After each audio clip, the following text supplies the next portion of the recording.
Mon thème de ce matin, c'est la nouvelle alliance. Dis à ton frère la nouvelle alliance.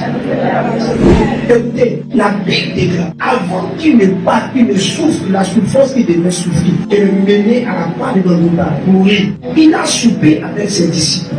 Et pendant qu'ils étaient à table, il leur a dit, prenez, c'est mangez-en tous, car ceci est mon corps qui est livré pour vous. Après cela, il prit encore le vin et il leur donna cette coupe en disant, prenez et buvez-en tous, car ceci est mon sang. Le sang de la nouvelle alliance qui a été répandu pour vous, sur vous. Ensuite, il dit, faites ceci en mémoire de moi. Qu'est-ce que cette action pouvait signifier? Lorsqu'on a pris l'évangile selon Jean, le chapitre 6 à partir du verset 53, il leur disait, celui qui ne mange pas de mon corps et ne boit pas de mon sang n'a pas la vie éternelle. Je ne peux pas demeurer en lui et il ne peut pas demeurer en moi. Plusieurs de ses disciples ont été choqués. Ces paroles ça, ils sont retirés de nous. Mais les 12 qu'il avait choisi là-bas, ils sont restés. Nous vivons dans un monde. C'est vrai, on voit un monde charnel, mais c'est un monde à trois niveaux. Où il y a la chair qui existe, mais il y a l'âme aussi qui existe, et il y a ton esprit aussi qui existe. Pendant que des personnes sont à la maison, est-ce que ces mêmes personnes ne sont pas attachées au village? Et cette personne ne doit pas brûler. Et puis cette personne meurt. Pour dire, il y a la chair qui est là. Mais il faut considérer aussi l'âme. Et il faut considérer aussi l'esprit. Parce que pas une personne peut être bien importante. Mais lorsque l'âme est capturée, automatiquement, il y a effet sur sa vie. Toute action que le Seigneur posait avait un sens spirituel et un sens physique. Quand le Seigneur dit de manger son corps, en mangeant son corps, ce sont les sentiments du Seigneur maintenant qui t'animent. Un enfant de Dieu ne marche pas selon lui-même. Un enfant de Dieu ne marche pas selon sa propre conception, sa propre pensée, son propre vouloir. Un enfant de Dieu, c'est celui qui marche selon Dieu, qui suit la voie du Saint-Esprit. Qui vient de l'école de Jésus, ta même bouche à manger, ta même bouche à passer, et qui t'a pas marié. Tu continues d'aller faire des bêtises. Et ici à Jésus. Quand il dit, vos parents ont dit qu'elles vont manger la mangue de son nom. Si tu manges le corps, et puis tu n'agis pas sur ton physique, c'est que tu es bon. Parce que le corps de Jésus, la chair de Jésus, c'est pour notre corps. Jésus, et continuer. On manque le corps de Jésus avec notre vie charnelle sur la terre. Puis se respirer à Jésus. Ça me donne la force de Jésus, ça me donne le courage de Jésus, ça me donne le talent de Jésus. C'est ce que Dieu voulait pour le peuple d'Israël. C'est pas lui qui le ministère là-bas.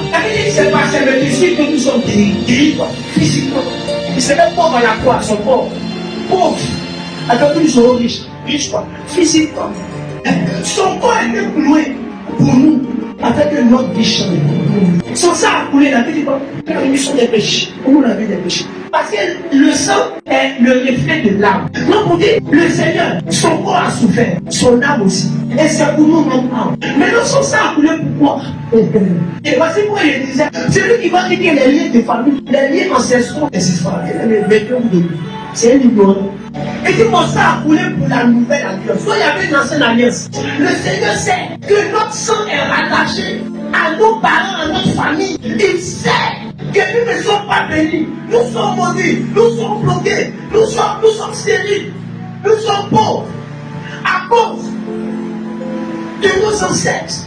Parce qu'on porte le sang, on porte le péché, on porte l'iniquité de nos parents. Et c'est pourquoi son sang a coulé. Je vais t'informer de quelque chose.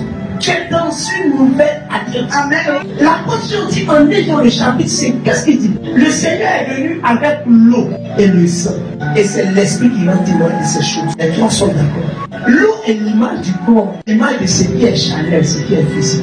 Quand le Seigneur m'expliquait cela, il m'a ramené au commencement de toutes choses. Le monde étant multiple, la terre était informe et vide. La terre n'existait pas. La Bible dit c'était l'eau qui nous tout pour dire que ce qui représentait le monde physique, c'était le monde. Et puis le commencement là existait. Et tout ce que vous voyez est né de l'eau. Même quand tu es là, c'est l'eau qui fait.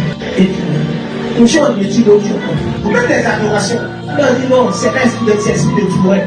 Esprit de forêt, vous allez voir ceux qui adorent les démons des génies, vous n'avez pas qu'ils n'allez pas se dire aussi. Parce que la Bible parle tellement conseil aux femmes. Il dit, l'homme doit prendre sa femme, prendre soin de la femme et la laver avec l'eau de la parole. Parce que l'eau représente la parole. On avait dit la parole, c'était chercher. L'eau représente la chair. Ensuite, on avait dit, il est venu avec le sang. Le sang représente quoi? L'âme. Et puis, il avait dit, c'est son esprit qui va témoigner. Le Saint-Esprit. Et dans ces trois dimensions que nous représentons, dis, je ne suis pas n'importe qui. Je ne suis pas n'importe qui. J'ai Jésus-Christ. J'ai Jésus-Christ. Je ne suis pas n'importe qui. Je ne suis pas n'importe qui. J'ai Jésus-Christ. J'ai Jésus-Christ. Je ne suis pas n'importe qui. Je ne suis pas n'importe qui.